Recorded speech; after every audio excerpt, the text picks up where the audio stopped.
टेंबी नाक्याची देवी, आनंद मठाची देवी, ठाण्याची देवी आगमन सुरू झालेलं आहे। ही भव्य मिरवणूक पाठी पुढे कुठेही पाहिलं तर कळवा नाक्यावरून देवी निघते आणि ते टेंबी नाक्यापर्यंत जाते। हे सर्व ठाणेकरचे इथे मोठ्या संख्येने जमा होतात। आपल्यासोबत खासदार नरेंद्र मस्के साहेब, एक परंपरा, एक जिव्हाळा, देवी आणि देवीचा आशीर्वाद आमच्या ठाणे शहरावरच नव्हे तर संपूर्ण महाराष्ट्रावर या नवरात्राच्या आमच्या दुर्गेश्वरीचा आशीर्वाद आहे। धर्मवीर आनंद दिघे साहेबांनी सुरू केलेली परंपरा एकनाथ शिंदे साहेबांनी अशाच पद्धतीने त्याच जोशात आणि त्या उत्साहात सुरू केलेली आहे।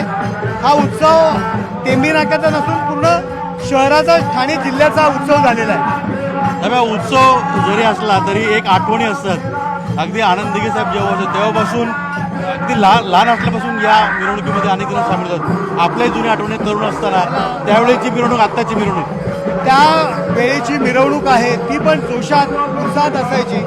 यावेळीची सुद्धा मिरवणूक आणि प्रत्येक ठिकाणी दिघे साहेबांचा अंश या मिरवणुकीत आम्हाला दिसतोय। दिघे साहेब आमच्या समवेत आहेत असाच भास या ठिकाणी होतोय।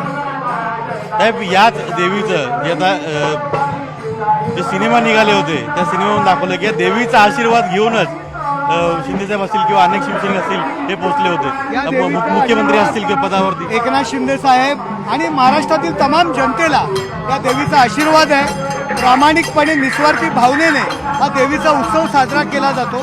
दिघे साहेबांची परंपरा अशीच पुढे ठेवण्याचं काम एकनाथ शिंदे साहेबांनी केलेलं आहे। साहेब, देवीचा आशीर्वाद आणि आज लाभलेलं एवढं सगळं शिवसेनेला काय सांगाल? देवीच्या आशीर्वादामुळेच आज शिवसेनेला एवढं मोठं यश हे मिळालं। दिघे साहेबांनी हा उत्सव सुरू केला 48 वर्ष अगोदर आणि आज देखील हा उत्सव थाटामाटात सुरू आहे। आज आगमन सोहळा आहे, सगळे लोक उत्साहित आहेत आणि मला वाटतं येणारे अनेक वर्ष हा उत्सव असाच चालू राहील। जेव्हा तुम्ही लहान होतात तेव्हापासून शिंदे साहेबांवर तुम्ही या मिरवणूक केली तर देवीची आठवण येतात, त्या आठवणी आणि आज तुम्ही 3 टर्म खासदार आहात, त्या आठवणीमध्ये काय झालं? नक्कीच गेले अनेक वर्ष या देवीच्या आगमन सोहळ्यासाठी किंवा पूजेसाठी हा उत्सवामध्ये गेले अनेक वर्ष मी खासदार नव्हतो तेव्हापासून लहानपणापासून या उत्सवामध्ये सहभागी होतो, दर्शन घेतो आणि मला वाटतं दिघे साहेबांनी जो उत्सव सुरू केला तो थोड्या प्रमाणातही त्याचा उत्साह कमी नाही झाला आणि मला वाटतं नेहमी आमच्याबरोबर दिघे साहेब आहेत या उत्सवामध्ये असं देखील कधी कधी वाटतं। देवीकडे काय मागणं कराल? देवीकडे काही मागायची गरज नाही, आजपर्यंत सगळं मिळालेलं आहे।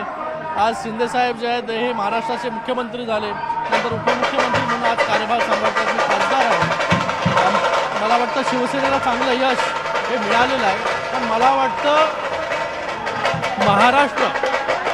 या महाराष्ट्रासाठी, महाराष्ट्रातील लोकांसाठी जे काम शिंदे साहेबांच्या हस्ते गेले 2.5 वर्ष झाले तसंच काम जे आहे ते येणाऱ्या काळामध्ये देखील चालू राहावं, सुरू राहावं। तळागाळातील लोकांना न्याय कसा या सरकारच्या माध्यमाने मिळेल याचं बळ जे आहे ते सरकारला द्यावं। ही संपूर्ण मिरवणूक मागे उपमुख्यमंत्री एकनाथ शिंदे साहेब आहेत आणि अशीच मिरवणूक जी आहे ही आता जवळपास 5 ते 6 तास चालेल। संपूर्ण कळवा पासून टेंबी नाक्यापर्यंत सगळी मिरवणूक जी आहे ती अशीच सुरू राहील आणि या मिरवणुकीमध्ये प्रत्येक जाती धर्माचे, प्रत्येक पंथाचे अनेक मंडळी सहभागी होतात, अनेक सादरीकरण केली जातात।